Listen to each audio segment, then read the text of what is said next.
New releases from Nikon, Profoto, Blackmagic, Flashpoint, and more. Stick around, we've got a lot of catching up to do.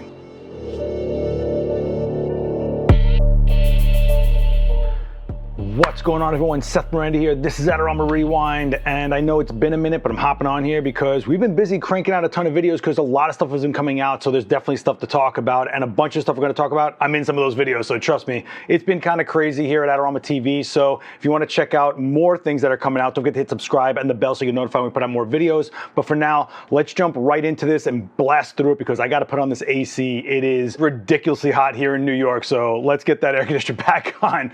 But first, Nikon. They've released a couple of things that are pretty interesting, starting with the Nikon Z30. What is this? Well, it's their newest addition to their APS-C lineup, the DX format if you're a Nikon user, right? So it's a crop sensor body, no EVF. You're looking at a flip out screen, so it is basically built for vlogging, streaming, doing stuff like this. I don't need an EVF. I'm using a Z6 original for the last 3 years doing this. I've never touched that EVF. Well, they took it off, they shrunk it down. They basically gave you a Z50 with the EVF cut off and a bunch of new features in it, and I think that the autofocus is definitely improved on this particular unit from the Z50 in my opinion. I did get a chance to play with it on set.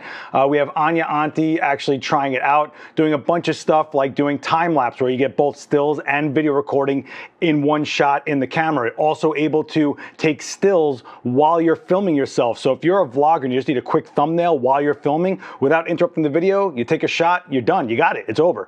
You're looking at a really nice well-rounded camera and a nice small form factor. So if you're in the Z system and you need that supplemental camera to film yourself as a content creator, kind of like what I'm in basically, you're able to use all your lenses on this camera, and it uses the same battery as the ZFC and the Z50, and you know, it's just another entry option for the vlogging market. So this is Nikon taking a stab at it, and I don't blame them for it. We're looking at 4K video in 24, 25, and 30p, and 120 in full HD, which means if you want to do any slow-mo, you have 120 frames per second to do that with. All other stuff, check out the video. She did a pretty great job, and you can see just what like actual use of the camera is, the form factor of it and all that stuff. But basically, if you know a Nikon Z system, it's the same familiar layout and image quality and everything like that. So it's a pretty interesting camera, and it works really well with their app as well. I'm not trying to push it on you guys, but I do know that Nikon isn't really known for the vlogging market. This is their first shot at it, and I do know that there was a lot of like drama out there because people were like, we want to have something between the Z7 and the Z9. Where is it? What is this? Or you guys wanted the D500 version in mirrorless. I don't know if that's coming. I have no info on that, but what I do know is Nikon put out this thing. Before I even pull up the article, I got it right here. This is the Nikon 400mm F4.5 VRS, meaning it is vibration reduction stabilized, but it is small. This is like the size of a 70-200, but you're getting a 400mm f4 with a 95mm thread in the front. You've got your lens function buttons towards the edge of the lens, and you have an extra one by the base. You've got your focus limiter switch over here, and on the other side you have memory recall if you want to set a focus point ahead of time. I always use the analogy of like, oh, it's like when you're shooting a race. You can set your focus point down to where the, not the focus point, but where you're focusing on the finish line, shoot the race, and then just all you gotta do is hit that memory recall. It'll go move all those lens elements right to where they should be for that area. Or you could just rely on the autofocus. But either way, it's just a cool function to have. It is really lightweight. You've got your custom control function right here on the control ring, and pretty much it's a nice addition to anybody that wants a 400mm lens but didn't want that $14,000 price point on the f2.8. This is coming in a little over $3 grand. So check out the link below for full specs. I've shot with this lens a little bit while I've had it. I only have it for a few more days, but I'm actually really enjoying it. It's a lot of fun, and it's got pretty quick focusing for what it is. Plus, you don't feel like you're carrying a long telephoto lens with you. So I can just see like these sports kits just shrinking and shrinking and shrinking. Wildlife shooters that have to hike to where they got to go, the kits keep getting smaller and smaller, more manageable. And to me, when you're more likely to carry the gear, you're more likely to use the gear and get more out of it. That's just the way I look at it. Either way, this is pretty awesome. If you want to check out more about it, hit the link down below for the product page, and you guys can check out all the full-on specs. The one last spec I'll leave you with is minimum focusing distance is just a touch over 8 feet. So I was actually trying this thing out shooting portraits, if you guys caught that one, but you have to be subscribed to my channel to see that one. However, I was having a lot of fun with it. I think it's a really nice addition to the Z mount lineup. I do think that they have been focusing a lot on telephoto, probably because they put the Z9 out, which is a sports type camera or flagship, if you will, and they always kind of lean on longer telephoto lenses for those classes of cameras, class of camera. All right, let's move on. Let's talk about Profoto. Just came out with the new Profoto A2. I have it right here, this little soda can mini monolight. And before you guys jump down my throat, yes, there are other lights out there that look like this and are similar form factor, but that's how this industry goes. This is a new class of light, the 100 watt second like mini monolight. That's kind of where things are kind of going, and it's no surprise that a lot of brands are starting to put them out there. And of course, somebody had to have been first, right? So yes, Profoto wasn't the first. However, it's a great light. I mean, this thing is built solid, rubberized, and built beautifully. Super easy interface. And I used it in the street with my girl RC. You can check out the video here. And if you want to see the stills from this shoot, they're all over my Instagram, so you can go knock yourself out. She has this amazing fire red hair. I'm talking like X-Men Dark Phoenix hair. I throw it right into the Click Octa box that they put out there, and they're putting out a whole line of these modifiers, plus even more for the magnetic mount. But they also have an OCF2 adapter coming, which takes both their A10 speed light and this light. So the new version of the OCF adapter will let you use all your OCF speed rings and boxes on this light as well. But like I said, if you guys want to check out this shoot, the stills are on my Instagram, but check out the video. I'm going to put the link down below. It was a really fun shoot for me, and I had a lot of fun using this light. And I will say I used this light a lot in high speed sync that day to kind of take down the sunlight, and it did really well. In fact, I didn't even get to halfway down on the battery, which is the same battery as the A10 speed lights and everything like that, which if you guys follow me at all, you know I own a lot of Profoto speed lights because I've always been a bit of a speed light, smaller flash type guy, and the Profoto A1 like changed everything for me pretty much, and now I'm on the A10s, which means all my older A1s that have been discontinued, maybe I'll sell those and move into some of these, which saves me bag space, right? It's smaller than a speed light, and it's got a little bump in power and uses all the same modifiers. I'm talking the dome fits on here, the click gels, all that stuff all fits on here, so I already have it, right? And that's why it's not all about price. Hear me out before you jump down in those comments about Godox, Flashpoint, whatever, okay? It's not all about price when it comes to what you choose and what your options are, okay? So I am a pro photographer here in New York. Over 10 years ago, I started investing in Profoto lights for a reason. They've never let me down. They've been absolutely accurate and consistent, and the build quality has been great for me, and I beat the hell out of my stuff, okay? That being said, just because there's another option out there that is lower cost doesn't mean it fits in my workflow and my system. This works with all the Profoto triggers, all the stuff that I got going on. The language inside the menus and everything are the same. It's super easy to use, and it works with their app, which I've been using more and more, which is kind of crazy. It's so hot in here, guys, I'm sorry. The Profoto app is so good, I'm shocked that I keep on opening it up, because if you ask anyone that knows me, whenever a company says, oh, there's an app that goes with this, I roll my eyes. I can't stand it. But that being said, it's a system I'm in, and that's why this is the light probably for a guy like me. It's not like you're mixing brands and systems, and if you are, you know that there's some issues when it comes to the light matching. Sometimes there's a strobe that's bluer, greener, a little more magenta. That happens, and even within the same system. And if you're someone that's been mixing different types of models in the same brand and saw that your shadows are blue because your fill light shoots cooler, you know exactly what I'm talking about. So this, I found, matches my B10, B10X, B10X Plus, my B1Xs. It matches it, and that's a big deal for guys like me who don't edit really at all. So this is kind of really what I like about this light, is it's nice and accurate, small, and it got through the job really well, and it held up pretty nice. I know I saw a lot of drama, and believe me, my reaction right now is based on a lot of DMs I got, and some from YouTubers that the messages were just downright obnoxious. Not everything's for you. Some people are allowed to like stuff, and I'm one of the guys that actually does like this light. So, but then again, I'm a small flash kind of guy, and this, no joke, form factor, menus, buttons, everything is just a completely scaled down version of the lights I'm already using out there, and it's just super awesome that way. I'm just putting that out there. I'm sorry if this comes off a little aggressive. I just wanted to counteract or proactively get ahead of any of the comments I'm going to get down below based on what I got after doing the A2 video. And keep in mind, guys, I'm not just speaking out of nowhere. I also did the Evolve Evolve 100 video, the 100 watt second Flashpoint light. I did that video as well. Fun light, super cool. I dig it. But for me, I'm more in the Profoto system. This would be my option. That's not so much of an option for me when I'm mixing systems. And the other thing I really like about this is there's really no moving parts, no fan, no vents. It doesn't need to try to cool down. It just can handle the thermals. And if anybody that knows lighting out there, like, I mean, set guys, you know that when the light gets overheated or heats up, that's when you start seeing a lot of performance issues from color shift and recycling slowing down. It's just like a computer that thermal throttles, the same kind of thing, you know? So I really like that this was built to handle the 100 watt seconds. It wasn't so much just they chuck a fan in there to kind of hopefully cool it down as it works, you know? And I get it, I feel like I'm like super defensive here, but after what I got from the video, that's why I'm like this. Anyway, check out my video, check out the Evolve video. I mean, it's just nice to see how two different brands went in two different ways about the same idea, right? So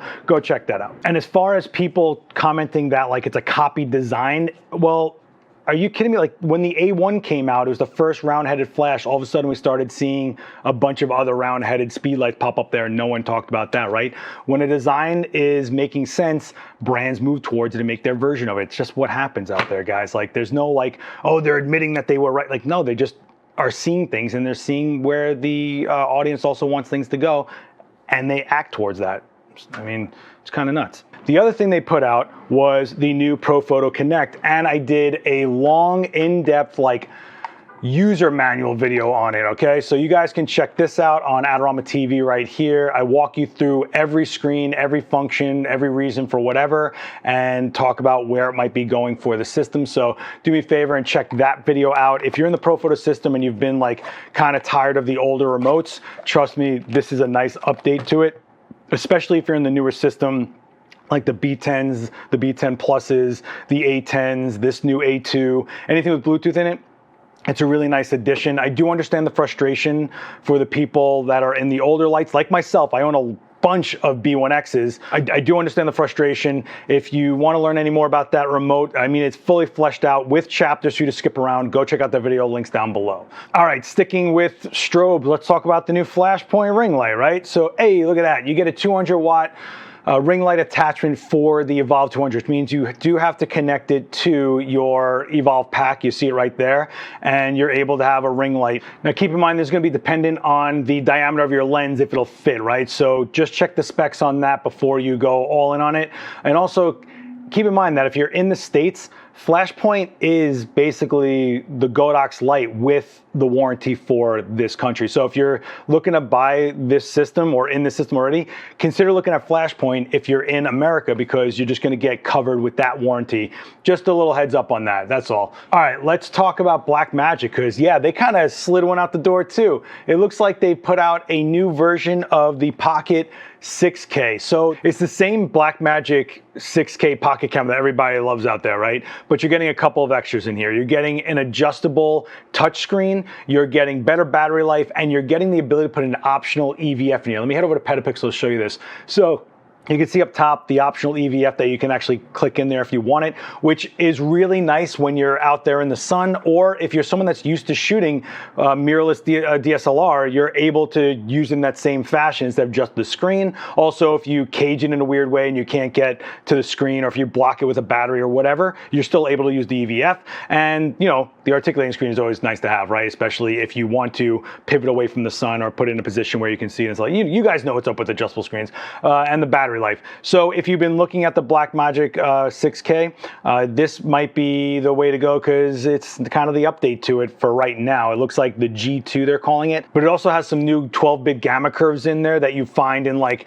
the Ursa Mini 12K and the other higher end cameras. They put some other stuff in there as well, as far as like firmware type stuff goes. So it's not just physical. I think the EVF is probably like the biggest, the option to have an EVF is probably the biggest, and the fact that the screen can flip. But I don't know, you let me know down below if this is enough of a change for you guys to get psyched on it. I know you're probably expecting a lot more, but it does seem like it's staying relatively in the same price bracket as well. So I don't know how much you can really go like, but you know, that's what we got. Let me know down below if this was enough of an upgrade for you. Let me know if you've been holding out on getting one of the Blackmagic pocket cameras, waiting for the next generation. Is this the generation for you? Hit me with a comment. And I also wanted to talk about this story, which I thought was interesting. This was sent to me by my buddy at Grace and Shine Photo. It turns out that a photographer is suing Kat Von D, a very famous tattoo artist known for portraiture.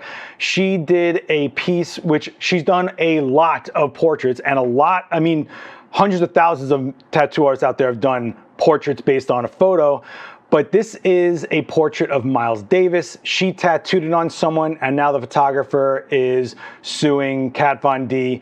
What do you guys think about this? Well, I'm gonna say, in my opinion, it's a derivative artwork. It's not like they stole the photo. In fact, if you think about it, it's just rearranged ink on someone that happens to look like a photo, if you think about it, right? If you really want to be weird about it. What I'm going to say is, like, while I'm all for protecting photographers and fighting for photographers, being one for a living, I will say this isn't taking money away from the photographer, right? Like, they would never have bought the photo to do this tattoo. They never would have commissioned him to shoot a portrait of Miles Davis to do this, right? Like they couldn't. So it's just kind of amazing that we're at this place of intellectual properties. Maybe it's coming from the NFT world a little bit. Or should there be a system where tattoo artists or the person getting the tattoo has to pay a licensing fee to whatever reference material the artist is using, or should the artist have to? I don't know. This is kind of weird gray area. Maybe they're reaching pretty far. I don't know where this stands. So I'm super curious what the community thinks about this. Hit me with a comment down below. Let me know what you think. Is the photographer right? Should there be a system in place for the rights of an image? Is this even using that image itself? Like, is it actually a form of it's not the pixels from the image, it's not a print, it's not the film, I mean, what really is it? It's rearranged ink. I don't know, it's kind of crazy. Hit me with a comment down below. I'm super curious to hear what you guys have to say. Also, in case you guys didn't know, we have a new YouTube channel that's been going on out there, and it's very, very much in its infancy, but it's parallel to this channel, and it's only evolving as we go forward. So get it on the ground floor. Don't forget to head over to youtube.com/AdoramaXP. Yep. This is our gaming channel, and it's been awesome so far. We cover everything from what kind of gear you guys are gonna need. How do you pick a graphics card? Right here, Josh Chalet walks you through how to pick a graphics card, what you need, what to look at, what does it all mean. We also cover our charity tournaments where we raise money for different charities with gaming tournaments. I teach you guys how to install an SSD in your PS5 and more, not to mention the new pricing plans for all the Xbox Gold and PlayStation Plus. What does it all mean? We negotiate all of it and make sense of it for you. So if you're all in the gaming world, come join us there. And don't forget to join our Discord, adorama.com/Discord. Yeah, this is a server you cannot miss out on if you're on Discord, especially if you are a creator. Let me just pop it up right here real quick. And you can see that we have a ton of rooms for you guys to post video links, share some work, right? Like, you can actually share some images you guys have shot, and everyone starts chiming in on what they like, what you could have done different. It's all constructive and not malicious like the rest of the internet. There is a lot of stuff in here, including a chat room for each host on our AdoramaXP Twitch channel, on top of PlayStation chats, and all you camera nerds, I didn't forget about you. We got our own place as well. We got Nikon chat, Sony chat, Lumix. You got Lumix people, I know you need somewhere to talk. Pentax people, come hang out. Flashpoint chat, and there are even brand reps inside these chats. Here's Will from Avenger Manfrotto talking about the new stuff, what it is, why they did it, what they thought about while they were making it, schematics, troubleshooting stuff for people. I mean, come on, if you want a direct line to a brand, I've got it for you right here in the Discord. So don't forget to hit up adorama.com/Discord. Go to the rules section, hit the OK, and then the rest of it unlocks, okay, guys? That's how that works. And for shout of the week, I'm gonna give it to some Adorama extended family over on the West Coast. Yeah, this goes out to Brandon Dela Cruz, who's been doing a lot of short clip videos for us and stuff like that. Really beautiful work. Go check him out. He was here in New York for a minute, took advantage of it, right?